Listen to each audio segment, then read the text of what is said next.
Buenos días, vamos a estar trayéndoles en sus casas esta clase que no se pudo grabar el domingo por distintas cuestiones, así que espero que sea provechoso para ustedes y que sea de bendición este tema.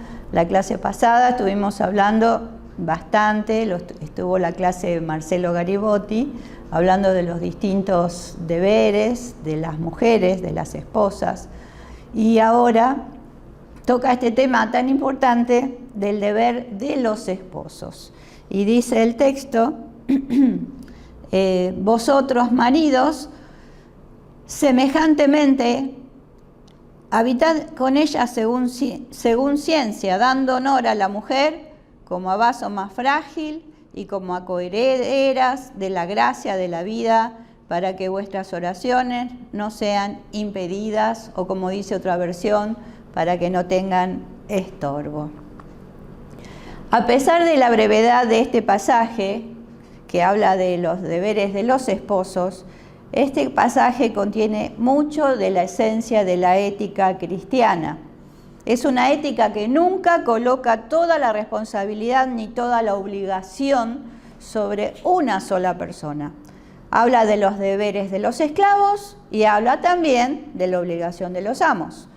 Se refiere a las obligaciones de los hijos y asimismo menciona las obligaciones de los padres. Pedro entonces termina de especificar los deberes de las esposas y ahora pasa a detallar las obligaciones de los maridos. Si en el matrimonio no se mantiene este equilibrio, el mismo está condenado al fracaso. De acuerdo con el Código Moral Romano, todas las obligaciones eran de la esposa, mientras que todos los privilegios pertenecían al marido. Pero en la palabra de Dios encontramos cómo todo esto en Cristo es transformado. Pablo, en su carta a los Efesios, después de haber desafiado radicalmente esta naturaleza de la sujeción cultural, muestra lo que significa en la práctica la sujeción voluntaria del esposo a la esposa. Y utiliza Pablo dos analogías para ilustrar el cuidado que debe implicar el amor de un esposo por su esposa. Y dice así, y es como un mandamiento, porque lo dice enfáticamente: esposos, amen a sus esposas, así como Cristo amó a la iglesia y se entregó por ella. Y en este pasaje paralelo de Colosenses también escribió: esposos, amen a sus esposas y no sean duros o ásperos con ella. Estas dos analogías se pueden estudiar de esta manera. La primera es que el esposo debe amar a su esposa, así como Cristo amó a la iglesia. Este pacto matrimonial que se toma como ejemplo entre pacto que Dios hace con su pueblo a través de Cristo. Cristo es la cabeza. Utiliza 5 verbos para indicar estos pasos consecutivos al ser Cristo cabeza, Cristo el esposo, esta figura de esposo. Dice que la amó, se entregó a sí mismo por ella para santificarla y la purificó para entregársela a sí mismo. Esta es la exposición de Pablo acerca de estas consecuencias de que Cristo sea cabeza de la iglesia. Y si pensamos en el varón como cabeza de la familia y cabeza en la relación, esta tarea del varón es amar, entregarse a sí mismo, santificarla, purificar esa relación a través del buen trato, del reconocimiento, a través de palabras que alienten. Todo esto lo hace Cristo con la iglesia y el varón tiene que lograr hacerlo en el hogar. En la segunda analogía, Pablo desciende de ese amor perfecto a la fragilidad del amor humano. Dice que no podemos comprender completamente la grandeza del amor de Cristo, que sobrepasa todo entendimiento. Y humanamente, a los esposos les resulta a veces difícil aplicar este amor. Y sobre todo aplicarlo a las realidades familiares. Pero todos sabemos, por esta cultura que llevamos, que vivimos, que experimentamos, que es difícil amar al otro, pero es muy fácil amarse a sí mismo. Entonces, en Cristo y en el modelo bíblico poder ejercitar este amor que se da, este amor que se entrega, sin dejar de desvalorizarse uno, ¿no? Como hablamos a veces en las situaciones de violencia, pero sí hablar de este intercambio de amor, de este amor mutuo, de este respeto mutuo entre el hombre y la mujer. Si la palabra que caracteriza el deber de la esposa es sumisión, la palabra que caracteriza el deber del esposo es amor.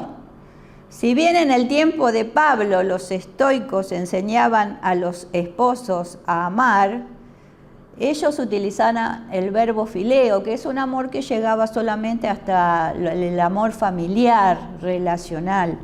Pero el cristianismo introduce el concepto de amor ágape, un amor mucho más profundo, más sacrificial, más de entrega en todo lo relacionado a las relaciones matrimoniales. Y retomando el pasaje de 1 Pedro, allí Pedro está dirigiendo este consejo a matrimonios creyentes y les está diciendo a los esposos cristianos que si su matrimonio está edificado sobre un cimiento de amor, su mutua relación conyugal prosperará. Semejantemente, igualmente, habiten con ellas según esa inteligencia que Dios les da, dando honor a la mujer como a vaso más frágil. Según Pedro, entonces, ¿cuáles son las obligaciones de los esposos?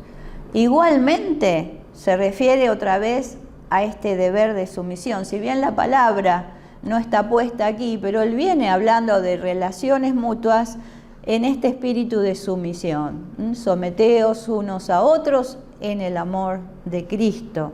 Y al decir igualmente ustedes, está diciendo que también el varón tiene que someterse a esa relación perfecta, equilibrada entre esposo y esposa.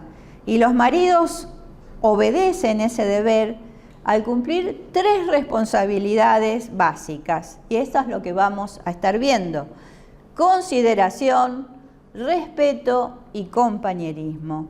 Consideración porque dice la palabra: vivid con ellas sabiamente, la Reina Valera. Dice: sean comprensivos, la NBI. Deben entonces mostrar este amor comprendiendo a la otra persona, comprendiendo a esta forma de ser mujer, quizás que es más cuidadosa, que es más vaso frágil. Y vivir con ellas habla de este morar juntos, de esta relación de intimidad, de compartir la vida. No que sean islas que conviven, sino que compartan completamente esa vida viviendo con la mujer amada sabiamente. La segunda forma de mostrar el amor es el respeto, dando honor a la mujer, tratando a su esposa de esta manera.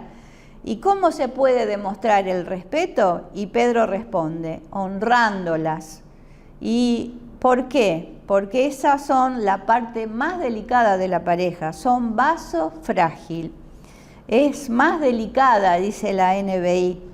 Y así como la sumisión no implica inferioridad para quienes se someten, Así la frase más frágil se refiere no solamente al aspecto físico, sino también se refiere a abarcar, cubrir que el varón tiene que realizar hacia la mujer. El cristianismo, de alguna manera, fue el que introdujo esta consideración y este respeto hacia la mujer, cosa que habíamos visto en la clase anterior. La mujer era como una especie de esclava que estaba para las tareas de la casa y para la crianza de los hijos. Así que esto habla de que hay que considerarla, hay que honrarla y hay que cuidarla como un vaso frágil. Y el último punto en que el varón demuestra amor hacia la mujer es en el compañerismo. Dice, como coherederas de la gracia de la vida. Ambos son herederos de ese grato don de vida. Entonces los esposos deben honrar a sus esposas y ambos deben considerarse iguales en esta relación mutua, pero iguales frente a Dios. Son hijos de Dios, son un matrimonio cristiano que tiene a Cristo como cabeza, y todo ese esquema tiene que estar multiplicándose y reflejándose en ellos como matrimonio cristiano. Ellos juntos son herederos de la gracia de la vida. Ambos son herederos de la gracia de Dios en la vida diaria, en la vida cotidiana. Aunque son varón y mujer, son espiritualmente uno en Cristo. MacArthur agrega, Pedro califica al matrimonio como la gracia de la vida, porque gracia es ese favor inmerecido, disfrutar esa gracia de poder tener un matrimonio en Cristo con bases sólidas, procurando dejar de lado inmadurez, dejando de lado reacciones que pueden dañar al otro, pudiendo edificar esa relación cada vez más parecida a la relación que Cristo tiene con la Iglesia. La compañía íntima en el matrimonio es una de las bendiciones más ricas en esta vida. Y esto lo recalca Pedro dentro de esa cultura que era tan ajena a lo que la palabra de Dios aconseja. Las mujeres tienen iguales derechos espirituales que los hombres, y esto fue un concepto revolucionario para su tiempo. Y finalmente, Pedro lleva al versículo 7 a su culminación, considerando la vida espiritual del matrimonio. Y a no ser que el creyente comprenda, acepte y cumpla con estas pautas de conducta, estará levantando una barrera que impedirá que sus oraciones lleguen a Dios. Para que vuestras oraciones no tengan estorbo, fíjense, trátenlas, habiten con ellas con inteligencia, den honor a esa mujer como a vaso frágil, como a coherederas de la gracia de la vida, disfrutando ese tiempo de intimidad juntos. Y luego esta aclaración, para que vuestras oraciones no sean impedidas, no tengan estorbo, ¿no? Esto es, por cierto, una advertencia seria y tajante. Cuando el esposo no vive con su esposa de acuerdo a lo ordenado en la Biblia, ni la respeta, se encuentra con el hecho de que no puede orar con ella ni por ella. De la misma manera, cuando una esposa se niega a aceptar la autoridad de su esposo, se encuentra incapaz de orar junto a él. Por lo tanto, ninguna amenaza divina más seria podría darse a un creyente, que es la interrupción de todas las promesas de oraciones oídas y contestadas. Y aquí terminamos entonces esta clase, que la hicimos un poquito más resumida en la clase presencial, discutimos bastante algunas cuestiones modernas de las uniones que tenemos matrimoniales. No quiero ahora abarcar todas esas temáticas, pero no queríamos dejar de que este tema tan importante pase de largo y poder ver, ¿no?, esto tan importante de que venimos viendo de los deberes conyugales, y para hacer como un cierre, recordemos, ¿no es cierto?, esta sumisión consentida de la mujer hacia este proyecto de familia que es el matrimonio, con un carácter afable, apacible, dispuesta, en todo lo que estuvimos viendo en la clase anterior, y el eje del varón hacia la mujer, que es el amor, ¿no? Cómo se enfatiza en el amor por esta tendencia quizás del hombre a ser el proveedor, a velar más por lo económico, pero nunca hay que hacer esto sin descuidar la ternura, la entrega, el buen trato, la validación, la valoración de la mujer que tiene a su lado, porque aún desde los conocimientos y los estudios que se han hecho de las neurociencias se ha descubierto que somos diferentes en el esquema del cerebro, tanto hombres como mujeres, y que hay una diferencia. Entonces, esto que se está enseñando desde la palabra tiene aún una validez desde la ciencia, y entendamos estas diferencias y sepamos validarnos y amarnos y respetarnos y honrarnos unos a otros, de acuerdo al consejo de la Biblia. Varones, entonces, vivan con ellas sabiamente, amen a través de dando honor y respeto a sus esposas, y amen siendo compañeros de ellas y disfrutando ese tiempo de vida. Cada día es un regalo de Dios, es un don de Dios, y les invito a que tanto mujeres como varones, esposos como esposas, puedan vivir este evangelio, esta buena noticia de que con Dios hay una marcada diferencia de vida. Así que, bueno, llevemos adelante este proyecto divino del matrimonio, teniendo a Cristo como cabeza. Y como decía aquí, ¿no es cierto?, en este ideal, amarnos, entregarnos mutuamente, santificarnos, haciendo algo especial, separado para Dios en nuestros hogares, purificando nuestra relación con un buen trato, con amor, con dulzura. Y en esta manera estamos entregándole nuestro matrimonio a Él mismo. Lo estamos haciendo como un ejercicio, como Cristo se entregó, entregar nuestro matrimonio, nuestras relaciones delante de nuestro Señor, como un espejo de lo que Él hace por nosotros como iglesia.